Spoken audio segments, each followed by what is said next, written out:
This is Optimal Living Daily episode 2412, 10 Reasons to Celebrate Your Wins by Sandra Bilbray with livehappy.com. And I'm Justin Malik. And we're going to get right to it as we optimize your life. 10 Reasons to Celebrate Your Wins by Sandra Bilbray with livehappy.com. Boost your well-being by acknowledging your achievements, large and small.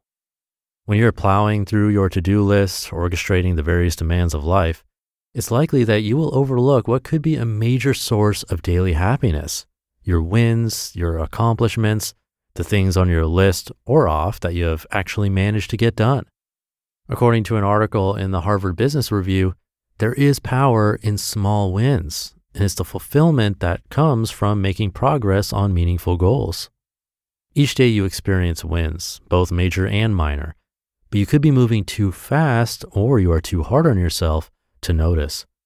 Entrepreneur Gary Vaynerchuk acknowledges he has a hard time celebrating wins because he loves the climb. But he says there's danger in ignoring both incremental wins and wins of any size. To always be focused on what's next can deplete you. Once you make an effort to start noting and celebrating your wins, it can increase your sense of self-worth and your happiness. Plus, some people are motivated by celebrating stepping stones of progress. Ask yourself if you gloss over any of these achievements without stopping to take notice. Number 1, you exercised. It's 3 p.m. and you're wondering where your day went. You're stressed because you still have so much more to do. While all that might be true, are you skating over the workout you got done early in the day? Exercise has too many benefits to list here, but if you did it today, that's a win. Count it. Celebrate it. Oh, and don't make the mistake of downplaying your heart healthy time.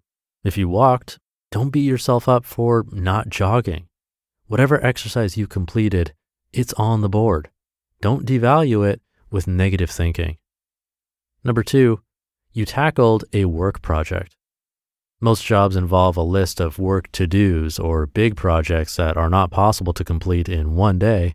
So why do so many of us make ourselves feel bad when we don't conquer everything by the time we get home?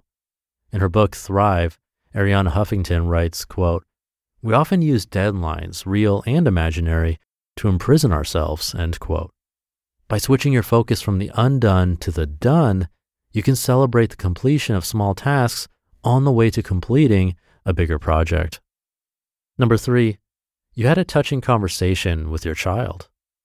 You know the moment when your child says something that just makes you melt?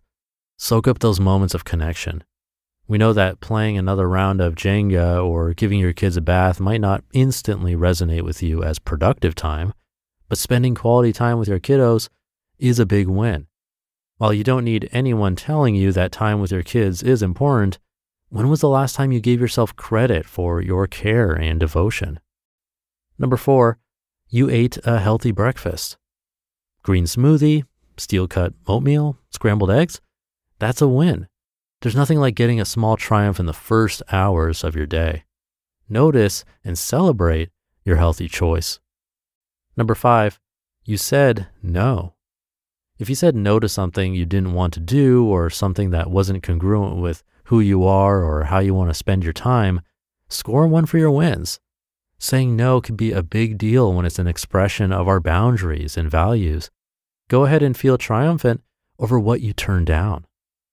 Number 6, you accomplished a large or difficult project.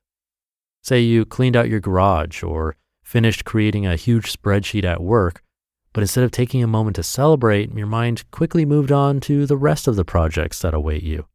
Don't determine your self-worth by what's left on your list. Chances are you will always have a long to-do list. Most people do. Take notice of how your hard work resulted in a clean and organized garage or a robust and useful spreadsheet, and do a little happy dance before moving on to the next project. Number 7, you completed a bunch of small autopilot tasks.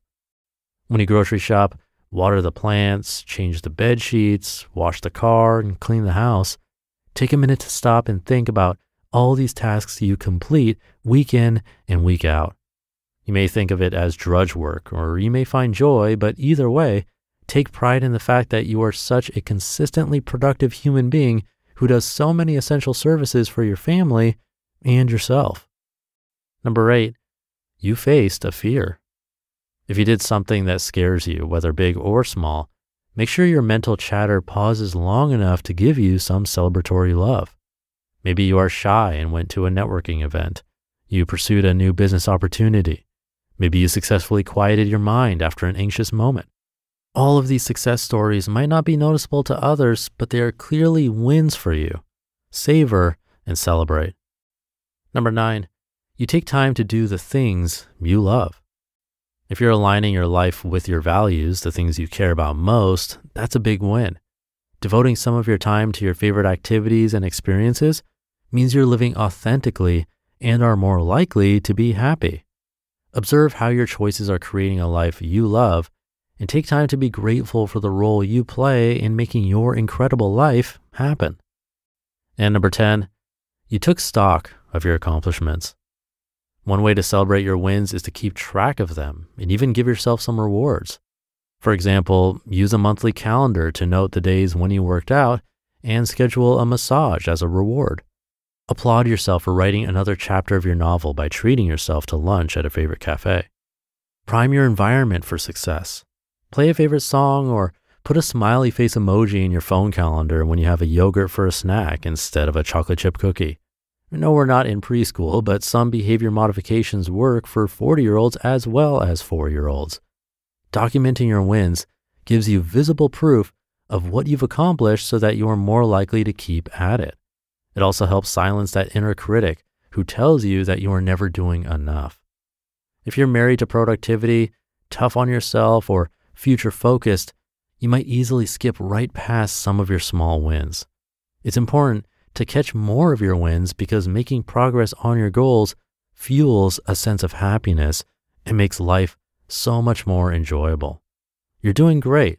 Give yourself a pat on the back. Celebrate your wins, and just not always on social media. You just listened to the post titled 10 Reasons to Celebrate Your Wins by Sandra Bilbray with livehappy.com. Big thanks to Sandra for the reminder. I find that it's so easy to look for the next big thing, even when we accomplish something monumental. It can feel a little bit empty in a way. One piece of that is our friends, family, or support network. Have you ever had that experience where something great happens, but it's almost like you don't care unless you share that happiness with someone else? It's interesting how that works because sometimes when we're on the receiving end of that, we want to be happy for someone, but it's easy to get jealous. So it's kind of unfortunate that we feel we need to share, but also don't want to brag, right? I don't know, maybe that's just me. But what I find helpful is having a group who's sharing in those wins. So as an example, if you're trying to exercise more and you have a friend wanting to do the same, maybe going to the gym together or even just a walk together can be celebrated with them. For me, this podcast takes up a huge chunk of my life, and I want to celebrate the wins, and I'll do that with family or the co-founder of our podcast network, someone who has an interest in what we're doing. So if there's a way to include people who are doing it along with you, I find the celebration to be that much more enjoyable and rewarding. So something to think about today. Have a great rest of your day. Thank you for being here and listening to me and for following or subscribing to the show. And I'll be back tomorrow with 2 posts, actually, where your optimal life awaits.